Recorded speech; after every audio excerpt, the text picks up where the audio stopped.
I thank you, everybody. And Ndadimulapa, did you really force your missus to stay?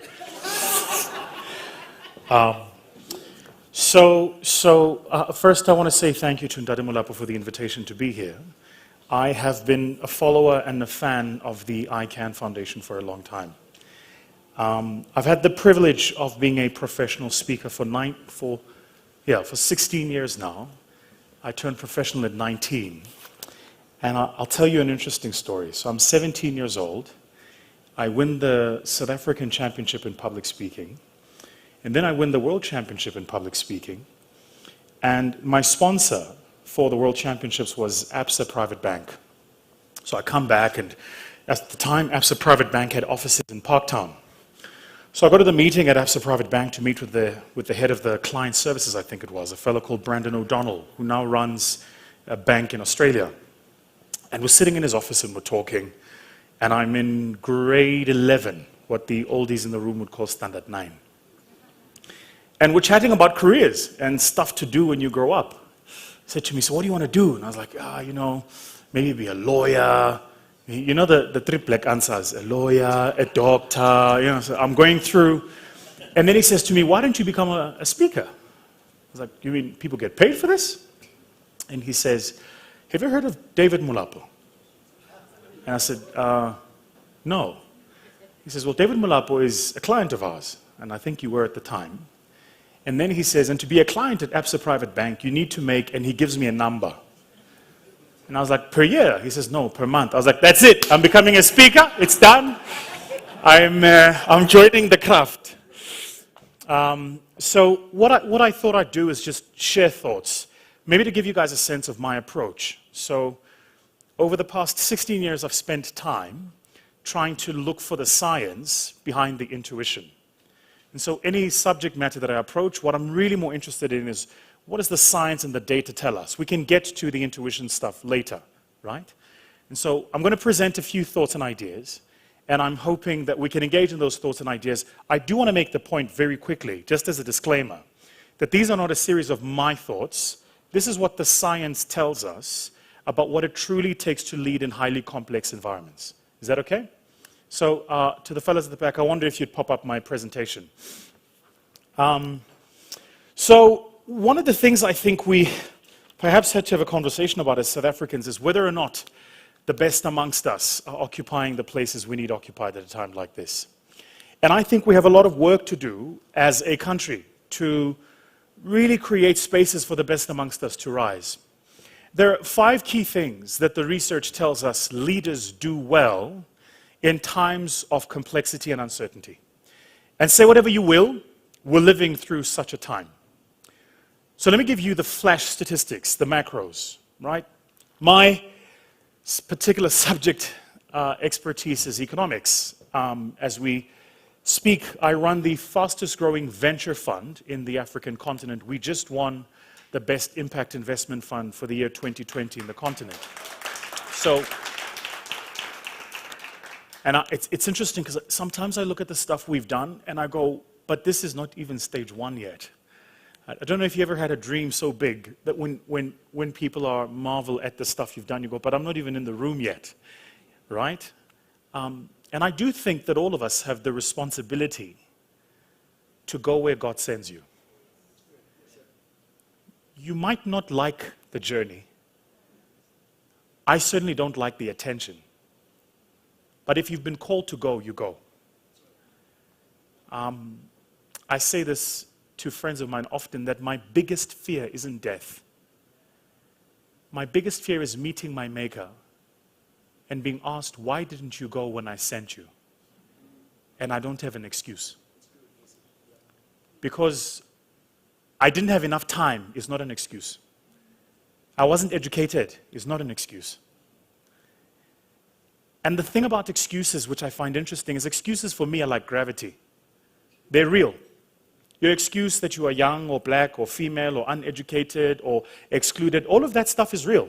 The world today is misogynist and patriarchal by its nature. If you're women, you have to work harder. The world today is based on Eurocentric cultures. If you're not, you have to work harder. It's the way the world is. But if I went to the top floor in this building, went and stood at the edge, prayed to whichever God I praise and said, God, Buddha, Allah, I don't believe in gravity, and jumped, I'll find that gravity believes in me. And so I think the reason I'm making this point is because every excuse you have is real. And then, my mom used to say to me, Mtanami, you either get to choose your excuses or you get to choose the results, but you can't have both.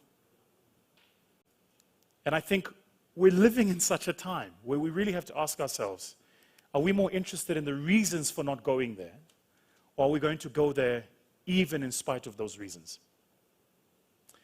So the macros. As we speak, our country went into this lockdown at a 30% unemployment rate. The last numbers that was published by Lee and his team at TransUnion, I think estimated that we might come out of it at a 36% unemployment rate. By the way, that's a positive number. My own expectation, based on the numbers that my team has run, is we'll probably come out of this lockdown at a 42% unemployment rate. Just so we're clear, this is 42% unemployment by the narrow definition. Yeah, that means it'll place the broad definition of unemployment at north of 55%. For young black people, in particular young black women in the northern provinces, so think here Gauteng and north of that, that number is already north of 60%.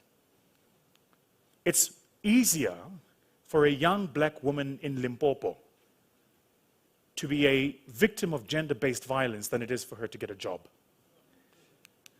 These are the macros. So when we're tweeting and arguing and we're being entertained by what's happening in the media with our politicians, what all of us are losing sight of is the everyday lived realities of people that look just like me and you.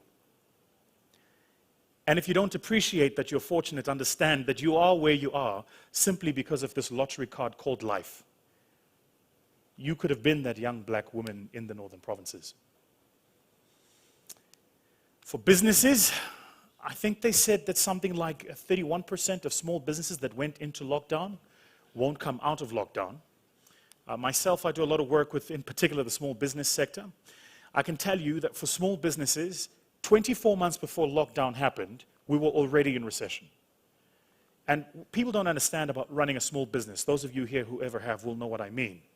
The balance sheet of a business owner and the business are tethered. So whereas if you work for a large corporate, you get paid at the end of the month whether the large corporate makes money or not. For a small business owner, his personal balance sheet, personal wealth and personal credit record, and that of the business are one and the same thing. So when you're hearing a number like 140,000 small businesses have filed for business rescue and liquidation since the beginning of lockdown, what that means is 140,000 business owners.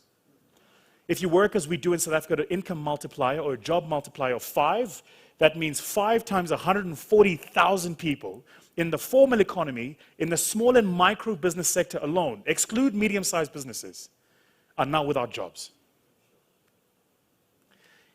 If you're not angry, you're not paying attention.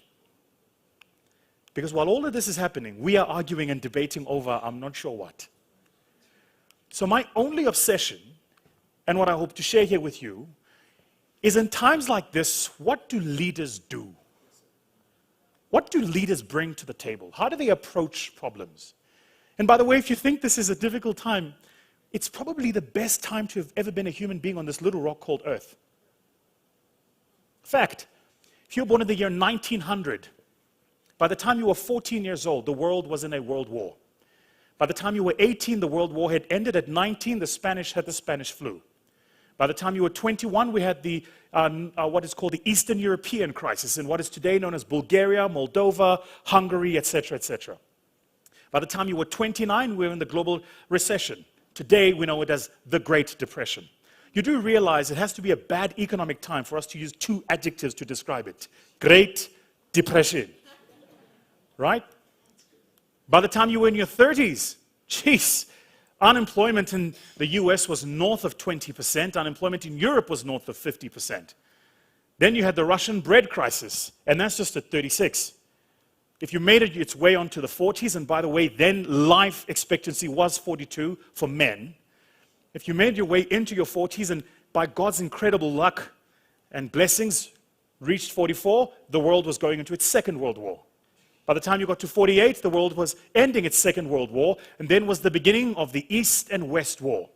If you made your way into the 50s, then started the Cuban Missile Crisis, the Russian crisis, the Eastern crisis, the Communist crisis, and we haven't even touched 60 yet.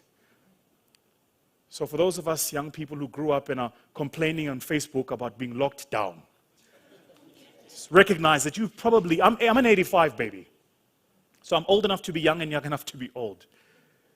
I'm 35 years old, and this is, for me, the first crisis. If you were born in the 1900s, the common flu could kill you. If you were born in the year 2000, if you had the common flu, you didn't even go to the doctor. You went to the local pharmacy, you bought yourself some ACC 200, some Corenza C, went home and self-medicated. Those have been the wonders of modern medicine that we are birthed with today. The point I'm making is quite simple. We've become sissies. We're soft. The world is a hard place. What were we expecting? It was going to be nice forever and ever and ever. And what it needs of us is to lead. I'm fascinated by people who think leadership is a position. Because it means you infer that God created those positions. He didn't. You and I did as man. And we created positions because we like organization. We created organization because without it there'd be chaos. But if you don't understand that you're called on to lead, you're not paying attention. 5 things that leaders do well. First is leaders embrace mythology. And this is an important one. They embrace mythology. What does that mean?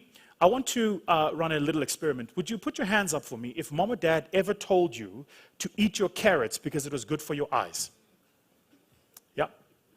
There is, for those of us who are not aware, there's no scientific evidence linking carotene to eyesight. I'm not sure if you know that. So the question is, where does it come from? During World War II, the RAF, the Royal Air Force Navy, was experimenting with a form of technology that we today know as radar. They gave it to one particular pilot, Sir William something, I forget his last name. But it was a skunkworks project. Those of us who studied innovation know that skunkworks is a word that means a secret project that nobody else can find out about. His job was to fly only at night. It was the only way they could make sure he was shooting down Nazi planes because of the radar tech. Thing is, though, his hit rate was higher than the pilots flying in broad daylight. His favorite food was a carrot. In fact, the legend has it he ate 1 carrot every day. So, it's a confluence. It's a skunkworks project. He can't tell the other pilots why he's shooting down all these other planes at night, because it's supposed to be a secret project. And he eats a carrot every day. So the myth develops that he could see at night because he ate carrots. That's where that story comes from. And yet you are here today, 2020. I see what you did there. You're still telling your kids, eat your carrots, it's good for you. There's no evidence. There's no connection. There is nothing. Guys, could you go to the next presentation for me? The next slide, please. There's no evidence, no nothing. It's just exactly as I'm saying to you. Yeah? It's nothing more than a confluence of factors that have come together at a point in time. The second thing I'd like for you to think about that leaders do well is leaders understand what agility means. And Dade Mulapo is older than I, and I'm sure you can edify us on this. But I'm fascinated at people that approach new problems with old thinking and then wonder why they generate the old results. So, and it's not hard to find these people because you hear them often say things like, this is how we do things here. Or, the other one, which is my favorite, back in my day. Now, yeah, the good old days. Now, I wonder if you just allow me to muse on this, because I'm not a rocket scientist, I'm a simple man, so help me. So, if we agree that the problems we're facing are new, then it means by design, there can't be old solutions to new problems. So if you ever find yourself in an environment where you hear people talk about standard operating processes, you can only have a standard operating process in a known environment. Otherwise, by definition, The operating process is no longer standardized. So, how are we approaching new problems using standard operating procedures? That's a high-level thematic question. Let me make it real for you. We have young kids today growing up in townships who can't go to school because of the distance between them and the school, and because of the state's inability or lack of capacity to roll out schools at a rate fast enough. I'll make it simpler for you. Mam Angie Mutsecha tells me it takes them 17 years to plan a university. 7 years to plan and commission a university. An additional 7 years to build it. So when you create one more additional matriculant, if your university system is clogged, you need 14 years to build a seat for that matriculant in a university. Now, running parallel to that 14 years, it takes you about 13 years to create the next generation of teachers. They've got to go through primary schooling system, then secondary schooling system. The older people call it secondary schooling. We call it high school. You didn't get the joke. If you call it secondary, we know which year you went to school. I went to so-and-so secondary. We went to high school. And the kids today, they go to college. You can just, it's a time thing, really. So, it then takes 13 years to create the next teachers.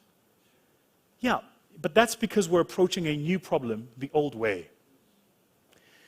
I don't think learners want teachers. I think learners want teaching. I'm not sure we need schools. I think we need schooling. It's a big difference. Most of you here today have been banking, but you didn't go to the bank. You did it on your phone, man. So why are we approaching the new problem the old way? It's precisely because those of us who have the intuition to think about these problems in a new way don't have the courage to step up and to lead. Yeah? The courage to step up and to lead. Next slide, guys. And so if we don't have the courage to step up and to lead, we're then absolutely going to have problems with how we approach the issues that we're facing, and how we approach not only the issues that we're facing, but who we need to be as we face those issues. The third thing we know leaders do, and they do exceptionally well, is leaders have learned how to think outside the demography of a problem. Before I say this, can I just give a disclaimer? Of all the things I'm going to say, Ndate Molapo is going to get me in trouble here. This is most likely going to be the most controversial. That's a disclaimer. Yeah? And you know, these things have a way to finding their way on social media, so we'll deal with that when we get there. Leaders don't approach problem using the demography of the problem. What does that mean? If you have a problem or a challenge, as we like, South Africans love the word challenge. We don't have problems, we have challenges. So if you have a challenge of young black entrepreneurs, you're not going to address it by talking to them like they are young black entrepreneurs. You're going to address it by talking to them like they're young people with hopes, dreams, ambitions, aspirations, who need capacity to be developed so that they can achieve their own aspirations. So the thinking that got us into the problem can't be the thinking that takes us out of the problem. It's the thinking of demography that got us into this problem. Where I'm from, a small little township in the East Rand called Wattville. Wattville has a railway that ran right through it, and right next door to Wattville was Actonville. Wattville was where all of us black African people lived. Actonville was where all the Indian people lived. So where did the trade and the stores were? Actonville. Yeah? Right across, right around Wattville was the industrial area. Every single township in South Africa is like this. Township next to township industrial area. Not sure if you know why. In his book, The Memoirs of Verwoerd, he talks about the design of the apartheid system. And what they did was they wanted a system of cheap labor, yeah, for the manufacturing capacity of South Africa. So at the time, South Africa was in great danger of being kicked out of the global village of trade.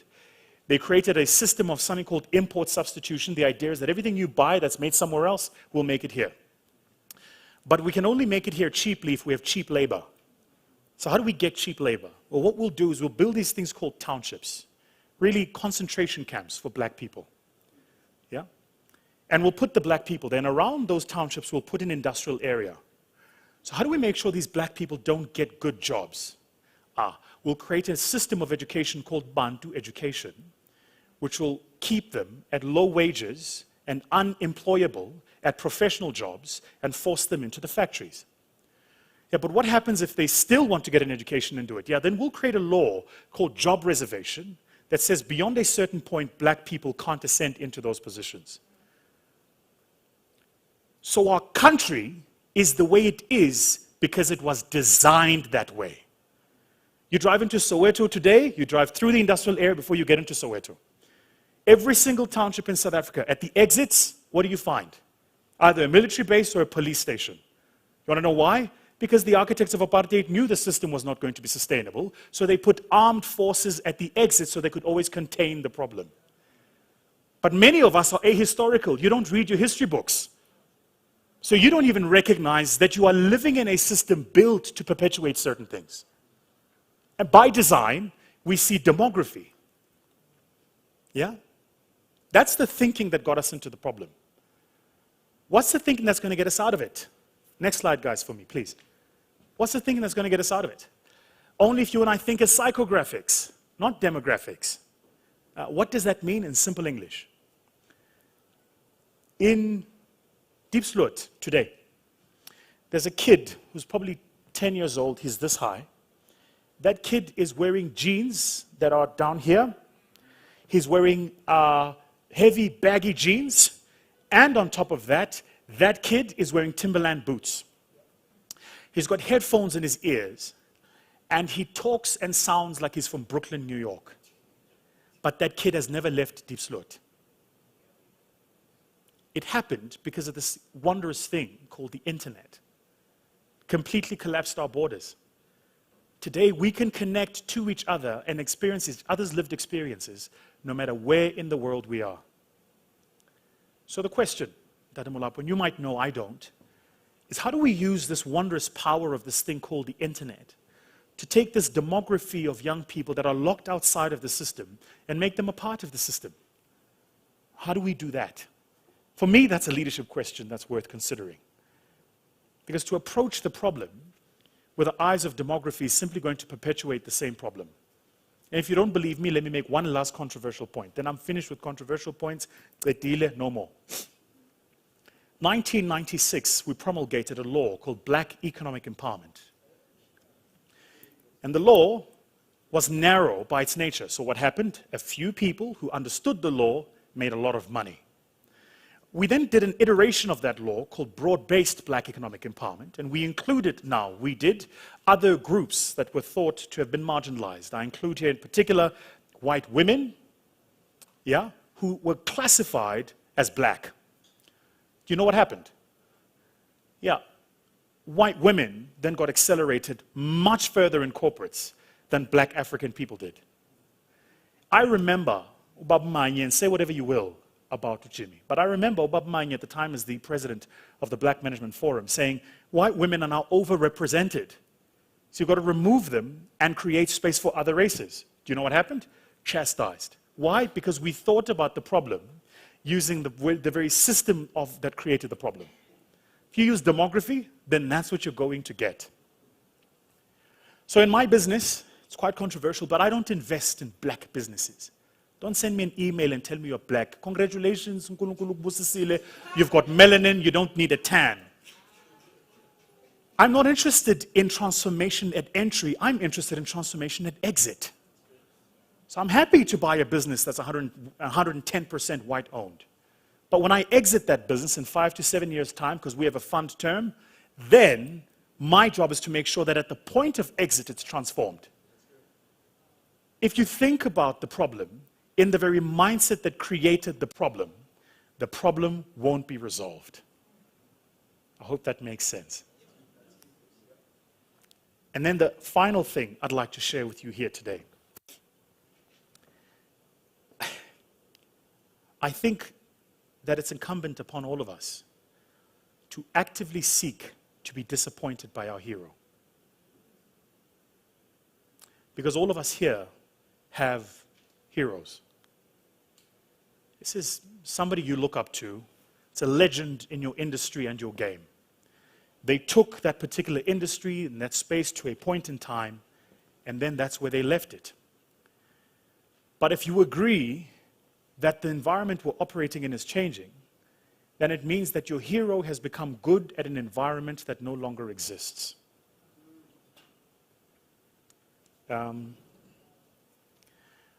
I have been married by God's grace for, I should know the answer to this, I'm going to get in trouble, for 11 years. Is it? I think it's 11 years. 11 or 12 years, my wife and I have been married.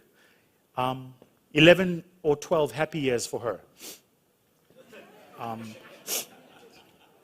Yeah, I'm just joking. But my wife is well aware that if Serena Williams ever came looking for me, I would leave. My wife knows this. We have argued it and debated it. It's not a secret. I'm sharing it with you now. Serena, if you're watching, Serena Williams is as near to perfect as anything you will find. I don't know if you know this, but did you know that there's no blemishes on Serena Williams' skin? No scars, no dark spots, no beauty spots, no stretch marks. No, it's a fact. When you watch a game of tennis and Serena's playing, when she sweats, she doesn't sweat. She sweats Valpre still water. I'm serious. This is not a... You guys think I'm joking? I'm telling the truth. I'm telling the absolute truth. Serena Williams is perfect. And you know, so...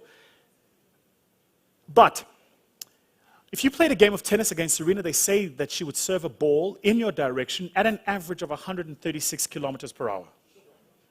So that's a... And you'd be doing this. And all you'd hear is... But you wouldn't see the ball. Perfect. The reason she's so good is because Serena started the game of tennis at 3 years old. You know when they talk about doing something for 1,000 hours? She's done her 10,000 hours probably 10,000 times. She's very good, but the construct of the game is fixed. I'll say that again. The construct of the game is fixed. The layout of the tennis court hasn't changed since 1902. The material that they used to make the tennis ball hasn't changed since 1968. The composites material they used to make tennis rackets last had a major shift in 1987. In the 1990s, Andre Agassi was the first player in the sport of tennis to serve a ball lifting both feet. It became known as the Agassi effect. So just so we're clear, Serena Williams is that good because Serena Williams is playing a game where the rules haven't changed. See, if you change the rules, the competencies don't translate. If you change context, competencies don't translate. If you're wondering why yours and my heroes, the people that brought us to the place we are disappointing us now, it is in part because the context has changed. If you change context, competencies don't translate. And what makes great leaders is the recognition that the context has changed. That you're not good for this space anymore. That you should leave to the next generation and to the next batch of people. If you and I are not actively seeking to be disappointed by the people who we call our heroes, then it means you and I are going backwards. Because we're not shifting the context and we don't have the courage to shift the time. Those are my thoughts. Thank you so much.